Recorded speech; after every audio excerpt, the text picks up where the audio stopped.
28वां अध्याय। धर्मदत्त ने पूछा कि हे देवगण, जय और विजय ने आपने पूर्व जन्म में ऐसा कौन सा पुण्य किया था कि जिससे भगवान विष्णु का रूप धारण करके वह उनके द्वारपाल हुए। गणों ने कहा कि प्राचीन काल में तृणबिंदु की पुत्री देवहूति से काकम ऋषि द्वारा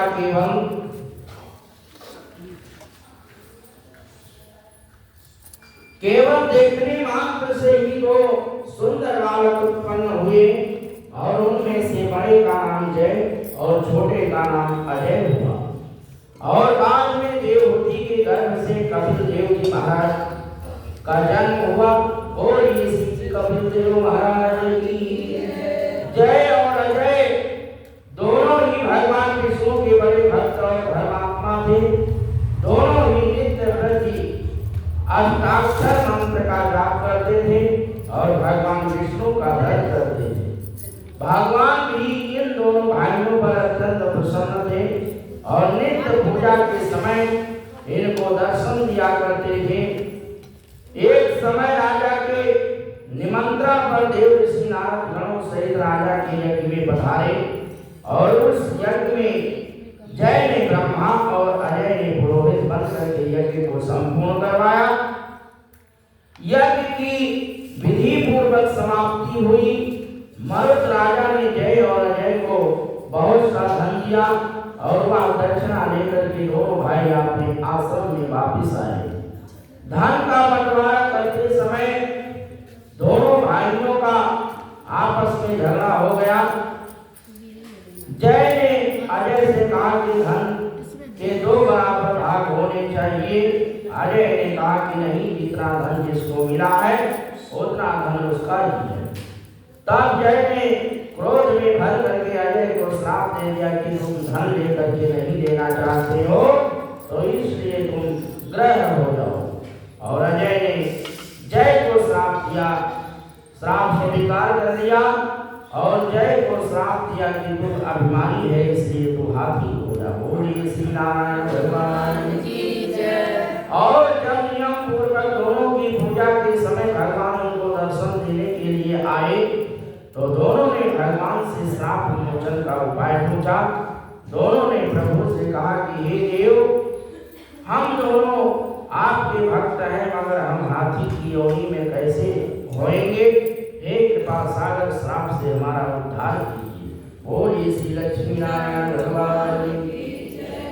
भगवान विष्णु ने कहा कि मेरे भक्तों की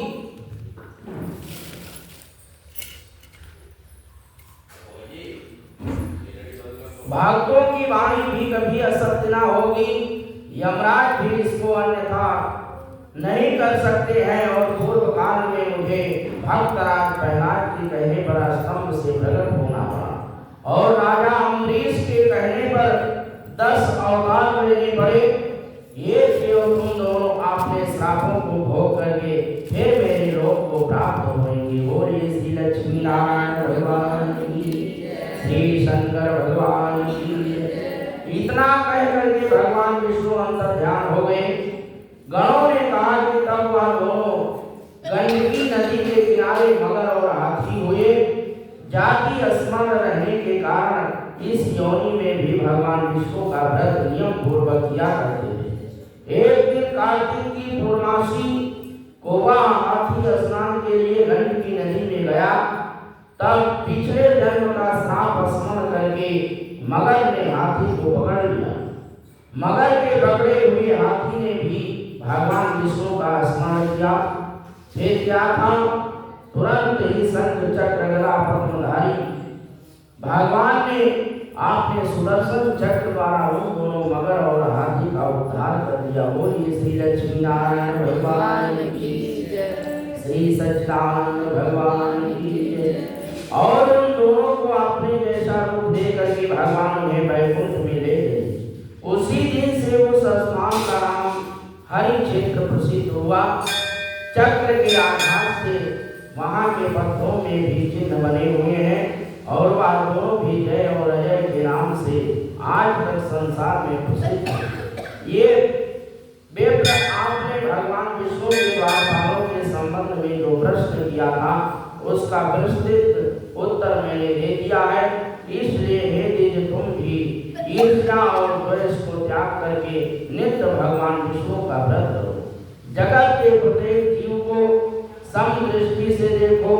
तुला मकर और मेष की संक्रांति में नित्य प्रातः स्नान किया करो। एकादशी व्रत किया करो। तुलसी वन की रक्षा किया करो। गौ ब्राह्मण वैष्णव की सेवा के लिए हर समय तैयार रहा करो।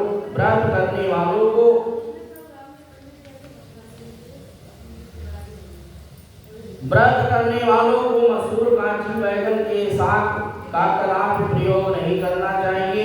हे धर्मदत्त, ऐसा करने पर तुम शरीर त्याग के पश्चात हम लोगों के समान गति को पाओगे। बोलिए श्री नारायण भगवान की जय। भगवान विष्णु को प्रसन्न करने वाले इस व्रत के समान फल देने वाला तीर्थ दान और यज्ञ दूसरा और कोई नहीं है।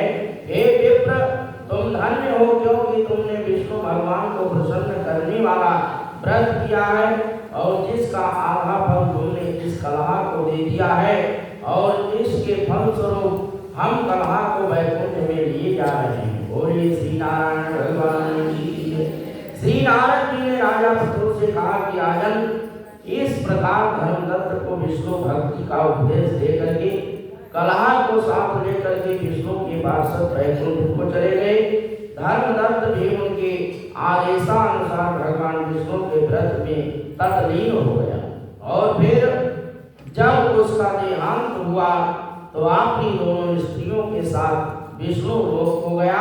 हे राजन, जो कोई भी प्राचीन काल में इस इतिहास को सुनता है और सुनाता है वह अंत में विष्णु लोक को प्राप्त होता है। श्री लक्ष्मी नारायण भगवान की जय। श्री सच्चिदानंद भगवान की जय। श्री बालकृष्ण गोपाल की जय। श्रीमन नारायण नारायण नारायण।